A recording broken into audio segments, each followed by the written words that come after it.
Hello, and welcome to the Harmonia where we discuss things thing.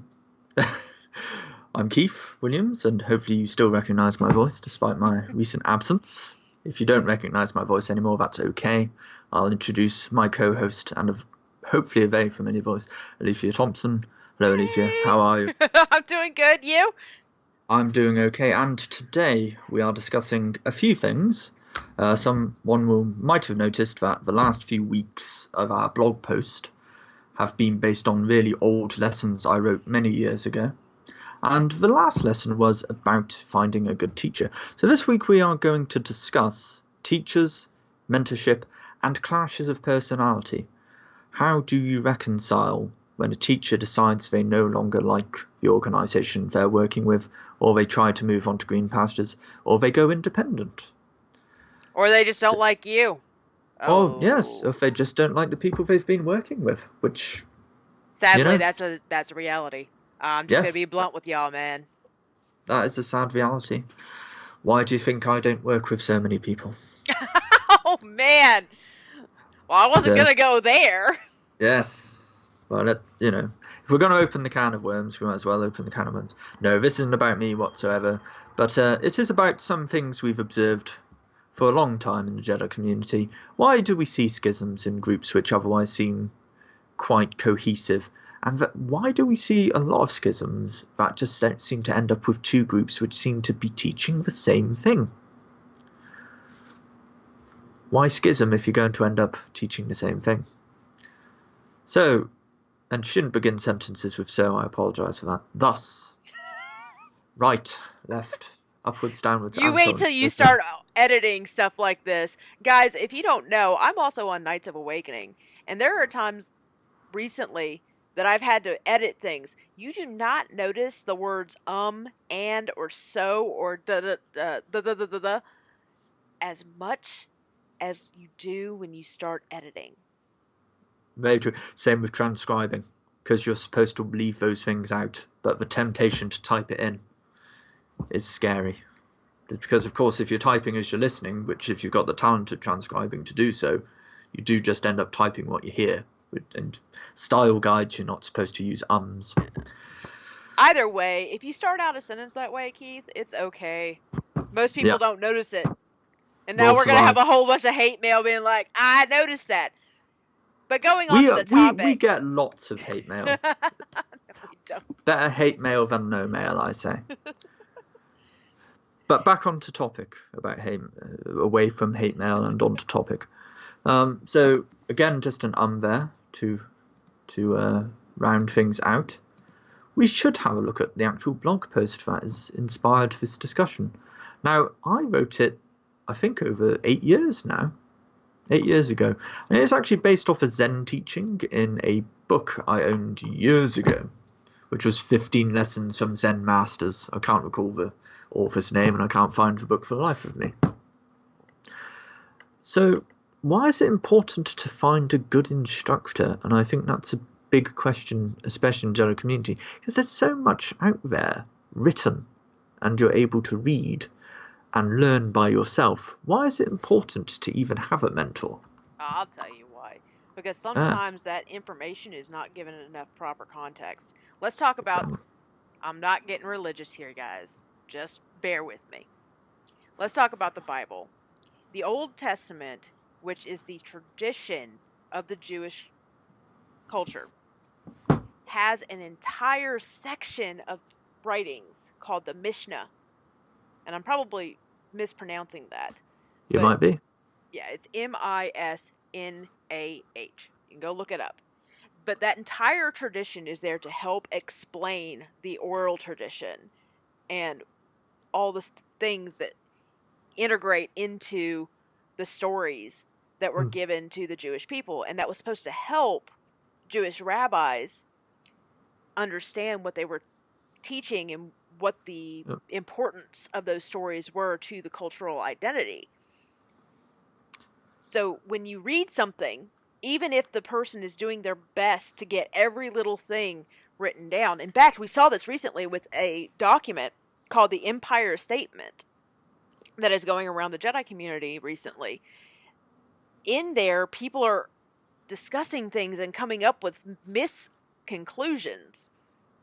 And I say misconclusions knowing that's most likely not an actual word, but it works.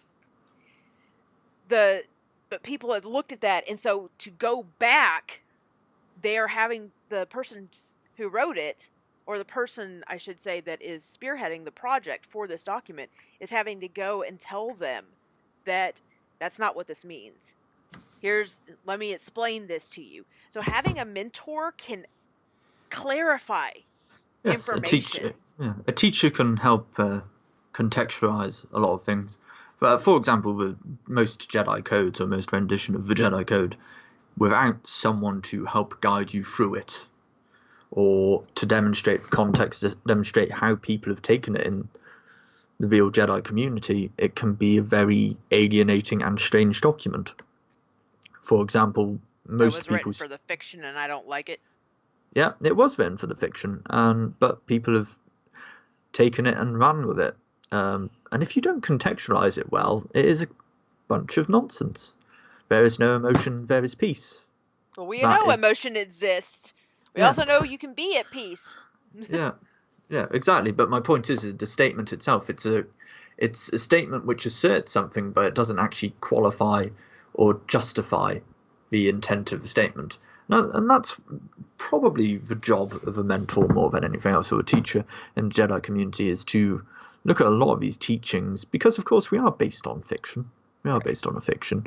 And now the word mentor itself has its own connotation too, and it fits really well with your job, Keith, to explain exactly why you would need one.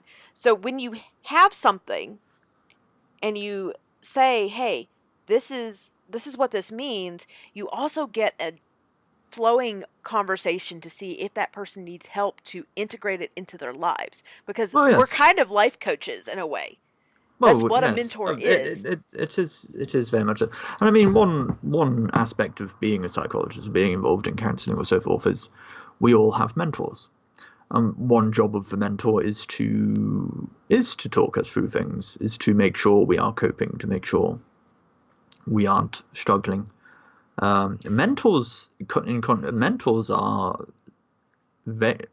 something quite different to a teacher. A teacher just explains things to you, just opens you up to knowledge and so forth. But a mentor is there to do so much more than that. They support you in your efforts. They help you grow as an individual, and they support you. Whereas a teacher isn't really there to support you. And I think that's the key thing. If you think back to high school or your education, you'll have teachers who you'll forgotten, but then I hope you had one teacher you can think, actually, that was a great teacher. That teacher went above and beyond, and they were a mentor. And I think, again, anyone can teach being a Jedi, because it's very easy to go out there and read and contextualize things just from what you've read. I mean, you can understand most Jedi teachings by reading the biographies of the people who wrote them. A lot of writers in the Jedi community have written semi-autobiographical teachings, really, and that it's hard to separate their life experience from their teachings. But in a way, that helps you contextualize their teachings.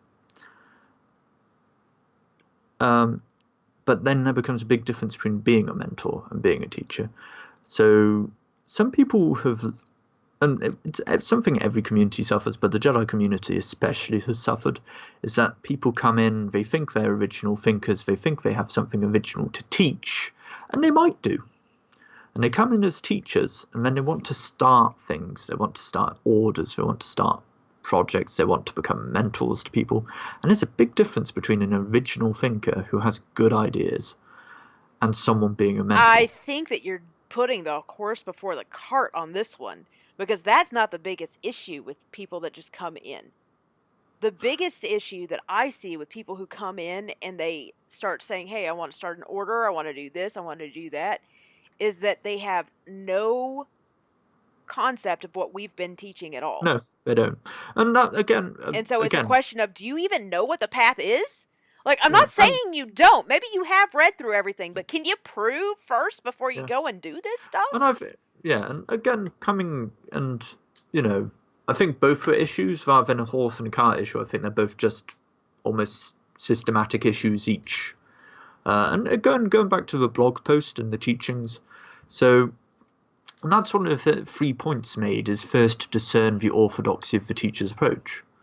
Actually, what is this person doing? They're claiming to be a Jedi, but how consistent are they with key documents such as the Jedi Compass? Or the 21 Maxims. Or the 21, well, 16 teachings. I mean, there's a number of documents that people can pull from. But my point is, in terms of something relatively universal that a lot of orders and groups use, the Jedi Compass is a great example, whereas the 16 Maxims for the 16 Dogmas for 21 Maxims and so on and so forth are quite heterodox. You only really find them at the temple and things related to the temple. But see, that's just it, though, is that they actually came from a predated organization. They're not original content. They do have original content inside of them because they have been edited. Yep. But they are not original content initially from Temple of the Jedi Order. They were borrowed from another order, which is why I cite them. How naughty. Plagiarism. It's not plagiarism. It was allowed. I know, I'm kidding. So, interesting history lesson.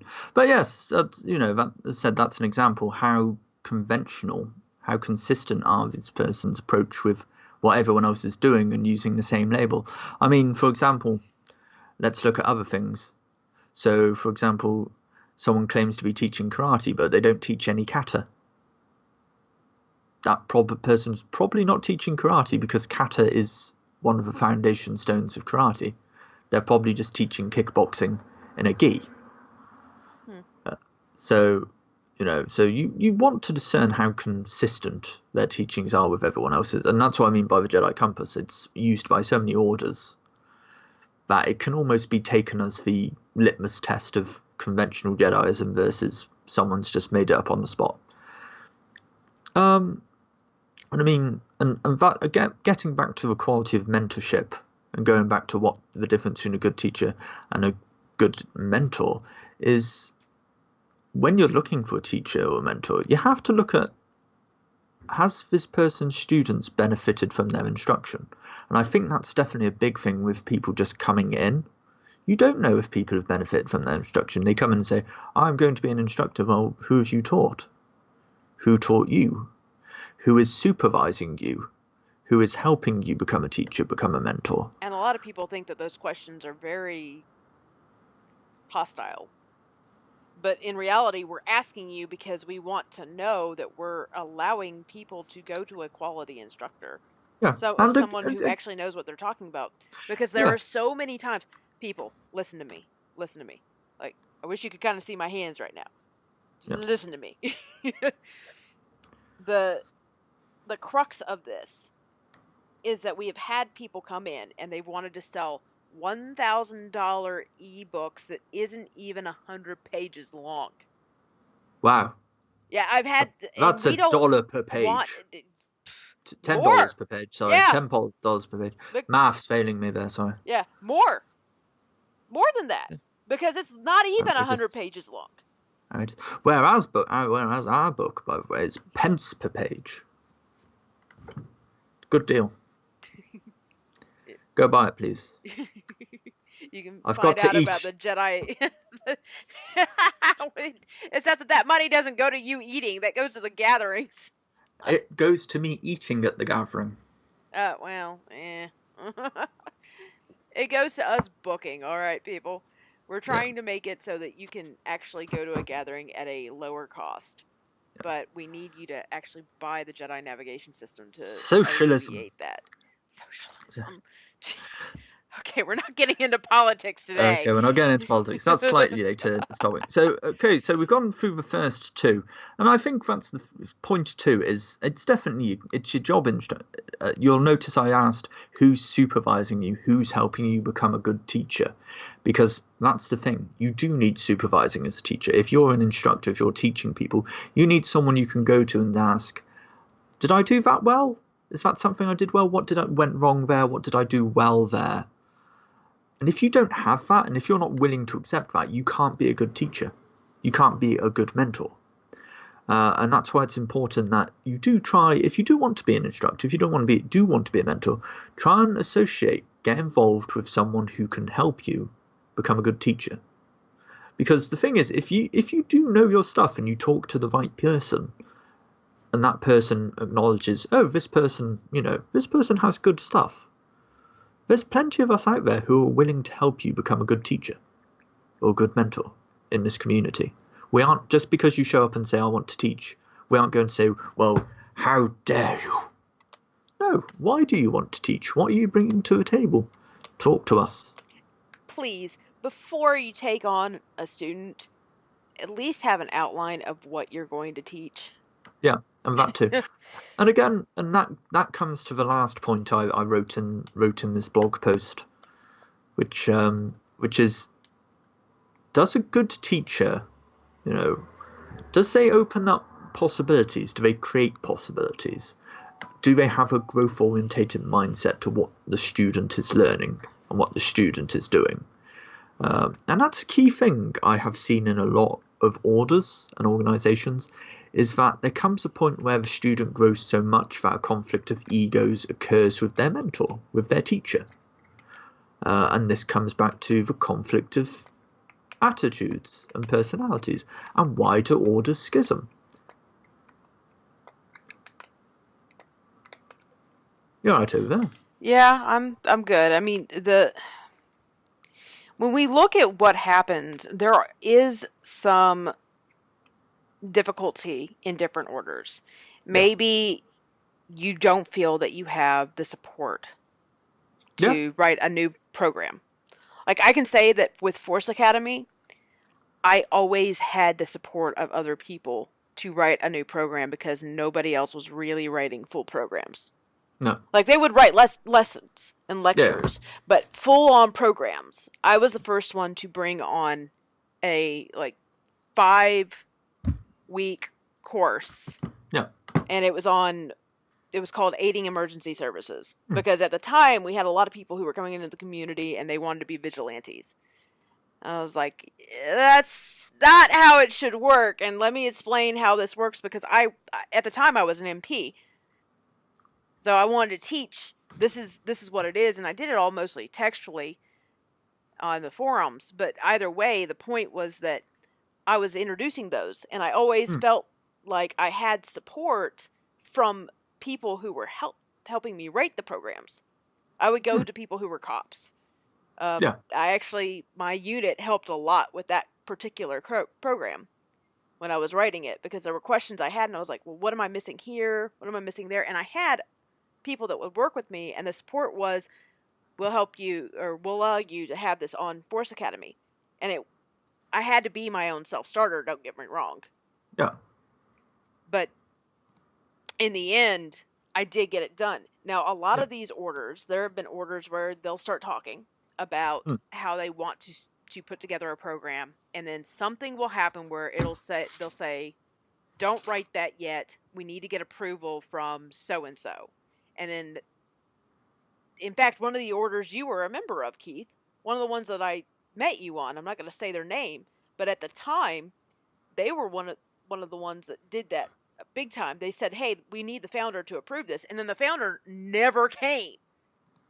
He would he would disappear for months on end, come in and change the outlook for a seasonal outlook, and then disappear again, and no one got anything done because everybody kept saying, no, the founder should say something, even though the founder was never really there.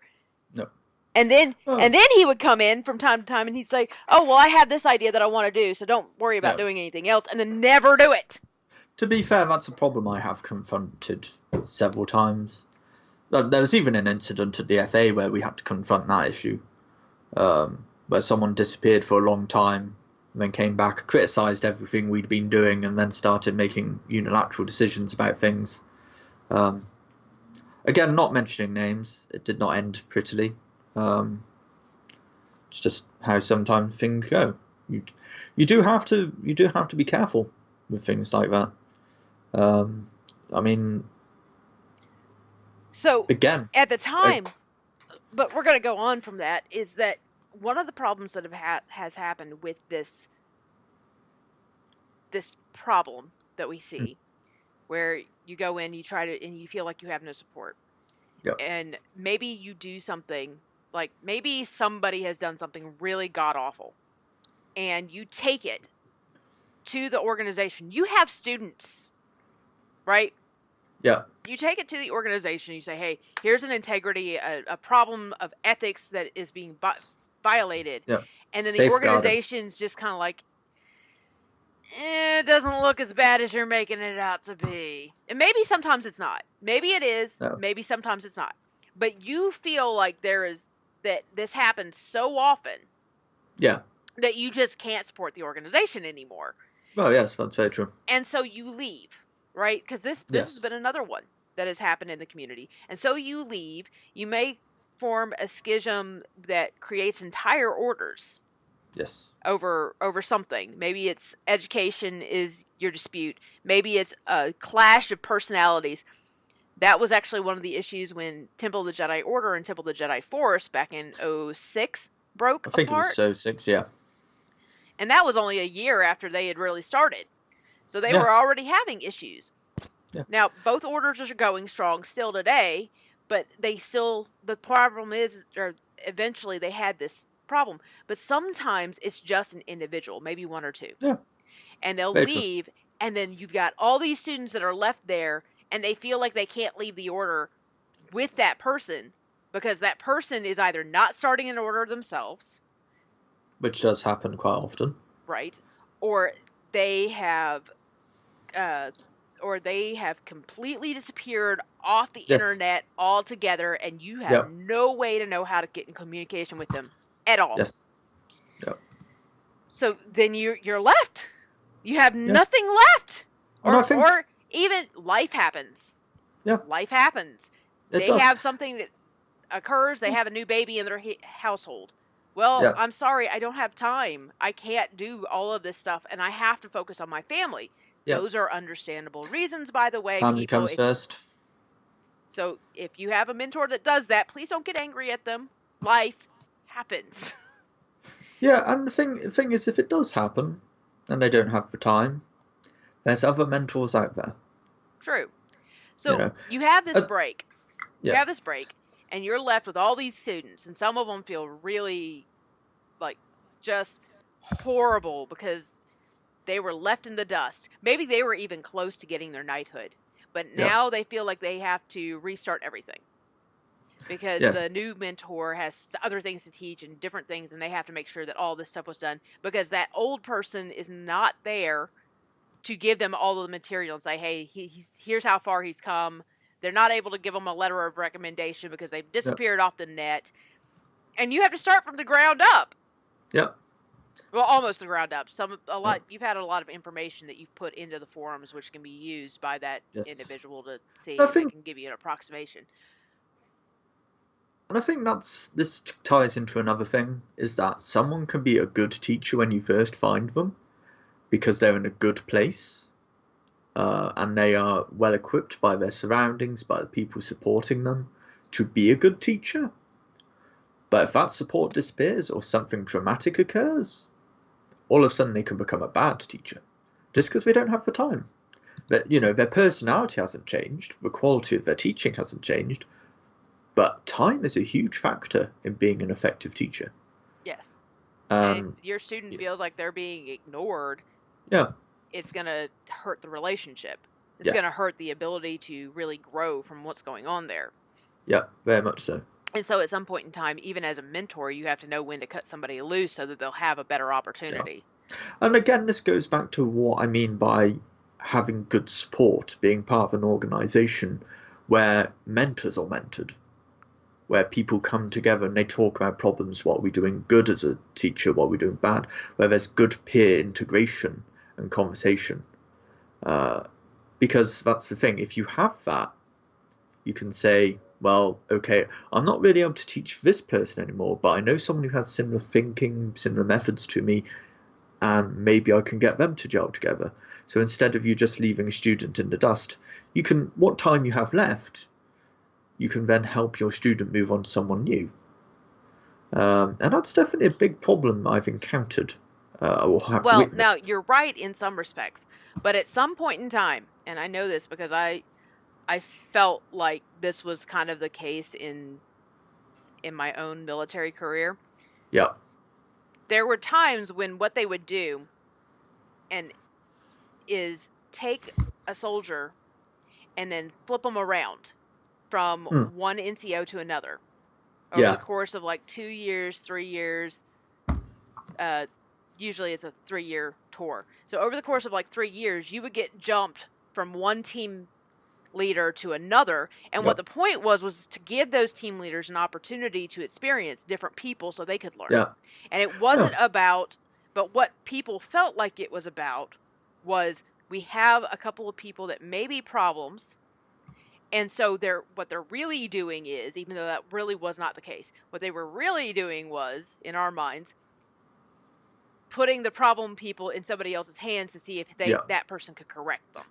Yeah, and so you feel at some point in time, if you're being that one, that it seems like anytime you're the one that messed up, then you're getting flipped to a new team leader, or in this case, a new mentor, that what's really going on is they don't want to deal with you. Yeah. And I think that's definitely... you have to balance that out. And again, that's coming back to just the summary of the lesson is, how consistent is the teacher? Have people benefit from their instruction? And do they have a growth-orientated mindset?